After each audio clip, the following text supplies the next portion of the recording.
তন্ময়, আমরা প্যাকেজ দেখছিলাম, প্রতিবেদনে দেখছিলাম যে শিপইয়ার্ডের গ্যাসের বিষক্রিয়ায় ৮ শ্রমিকের মৃত্যু হয়েছে এবং তারা কিন্তু এই মুহূর্তে যারা অচেতন অবস্থায় ছিলেন তারা কিন্তু হাসপাতালে ভর্তি রয়েছেন। এবং এই যে ভাটিয়ারির যেই জায়গাটিতে এই ঘটনাটি ঘটেছে শিপইয়ার্ডটিতে, তার যে মালিক পক্ষ রয়েছে সেই মালিক পক্ষকে এখনো পর্যন্ত খুঁজে পাওয়া যাচ্ছে না। আমরা একটু বিস্তারিত জেনে আসতে চাই। দর্শক, আমাদের সঙ্গে এই মুহূর্তে চট্টগ্রাম থেকে সরাসরি যুক্ত আছেন সহকর্মী শোয়েব রহমান এবং একই সঙ্গে হাসপাতালে আছেন, চট্টগ্রাম মেডিকেল কলেজ হাসপাতালে আছেন আমাদের আরেক সহকর্মী কাজী মাহফুজ। শুরুতেই যাচ্ছি শোয়েবের কাছে। শোয়েব, এই যে ফ্যাক্টরিটি, সেটি যেই শিপইয়ার্ডটি, সেটিকে বলা হচ্ছিল সেটি একেবারেই আধুনিক যেই সুযোগ সুবিধা রয়েছে সেটি আছে এবং গ্রিন শিপইয়ার্ড নামে এটি পরিচিত ছিল। তাহলে তো স্বাস্থ্য সুরক্ষার যে বিষয়গুলো রয়েছে সেই বিষয়গুলো মানার কথা ছিল। জানাবেন যে সেগুলো মানা হয়েছিল কিনা এবং একই সঙ্গে মালিক পক্ষই বা লাপাত্তা কেন, বিস্তারিত জানাবেন আমাদের।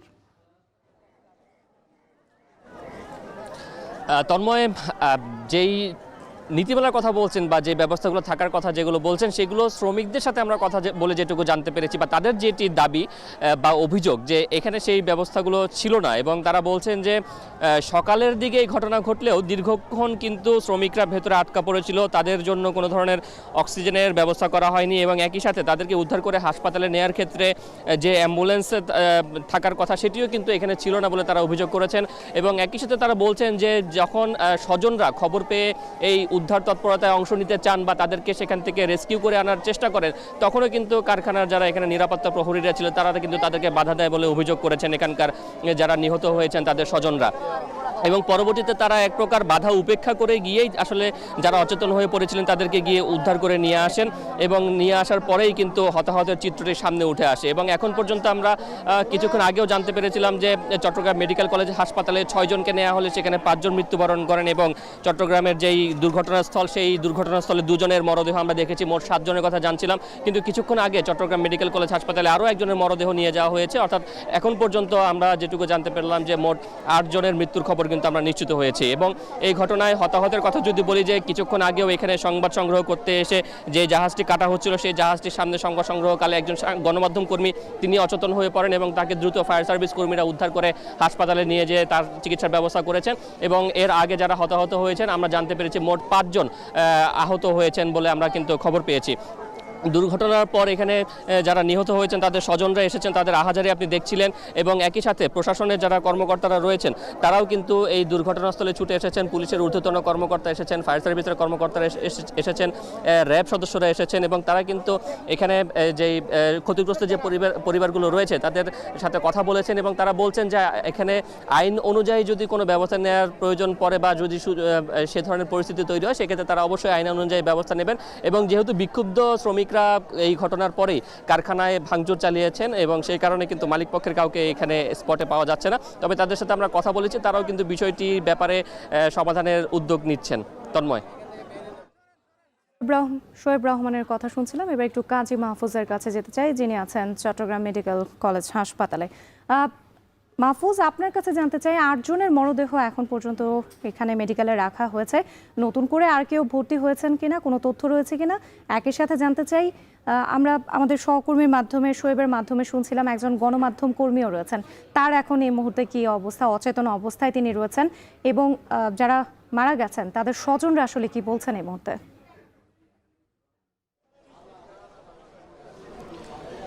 রাত্রি দুর্ঘটনার পর চট্টগ্রাম মেডিকেল কলেজ হাসপাতালে এখন পর্যন্ত 7 জনকে নিয়ে আসা হয়েছে, তার মধ্যে 6 জনকে মৃত ঘোষণা করেছে চিকিৎসকরা। এর মধ্যে একজনকে এই মুহূর্তে 2 নম্বর ওয়ার্ডে চিকিৎসা দেওয়া হচ্ছে, তার অবস্থা এখনও স্থিতিশীল রয়েছে জানিয়েছেন চিকিৎসক।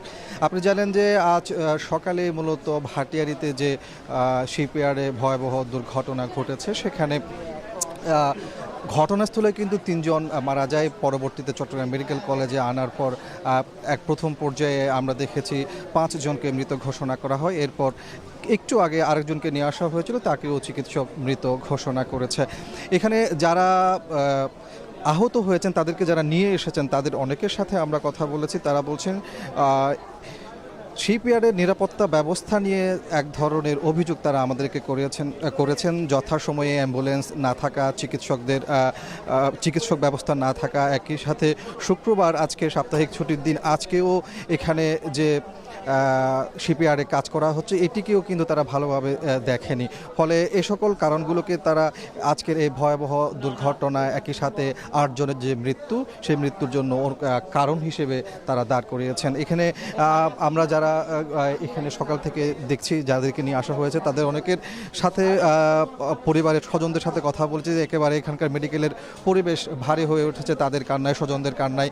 কারণ তারা বলছেন যে সকালে যে সুস্থ মানুষটা গিয়েছিল কর্মক্ষেত্রে হয়তো দুপুরে সে ফিরে আসতো সুস্থভাবে, কিন্তু দুপুরে সে সুস্থভাবে ফিরে না এসে মূলত লাশ হয়ে ফিরেছে। এর মধ্য দিয়ে তাদের আসলে পরিবারের যে কষ্ট সেগুলোই কিন্তু আমরা দেখতে পাচ্ছি এখানে প্রকাশ পাচ্ছে। চট্টগ্রামের এই যে Sitakunda shipyard, ship breaking yard, এখানে কিন্তু প্রায় সময় এই ধরনের দুর্ঘটনাগুলো ঘটে। আজকের যে ঘটনা সেক্ষেত্রে আসলে তারা বলতে চাচ্ছেন যে এখানে বড় ধরনের ফিজিক্যাল যে ইনজুর সেটি নেই, কিন্তু বিষক্রিয়ায় মূলত বেশিরভাগ মারা গিয়েছেন। যে 8 জনের মধ্যে অধিকাংশ কিন্তু বিষক্রিয়ার মধ্য দিয়ে মারা গিয়েছে। এবং এই যে তারা জাহাজ কাটার সাথে সংশ্লিষ্ট জাহাজ কাটার যে বিভিন্ন অংশগুলো কাটছিল, তারা আমাদেরকে জানাচ্ছিলেন যে আসলে অধিকাংশ অংশই কিন্তু এই জাহাজের কাটা হয়ে গিয়েছিল। শুধুমাত্র কয়েকটি ছোট ছোট অংশ, বিশেষ করে যে ট্যাঙ্কগুলো সেই ট্যাঙ্কের একেবারে শেষ যেটি ছিল সেটি মূলত তারা কাটতে গিয়েছিল। সেই কাটতে গিয়ে মূলত বিষক্রিয়ায় এই সকল শ্রমিকরা মারা গিয়েছে। একই সাথে যারা এখন আহত অবস্থায় আছে তাদের মধ্যে চট্টগ্রাম মেডিকেল কলেজে যাকে এখনও চিকিৎসা দেওয়া হচ্ছে তার অবস্থা একেবারে ভালো সেটিও বলা যাবে না, তবে চিকিৎসক বলছেন যে স্থিতিশীল অবস্থায় রয়েছে, তাকে যথাযথ যে চিকিৎসা সেটি দেয়া হচ্ছে। রাত্রি চট্টগ্রামের সীতাকুণ্ডের শিপইয়ার্ডে গ্যাসের বিষক্রিয়া 8 শ্রমিকের মরদেহ রাখা হয়েছে চট্টগ্রাম মেডিকেল কলেজ হাসপাতালে। সেখান থেকে যুক্ত ছিলেন আমাদের সহকর্মীরা।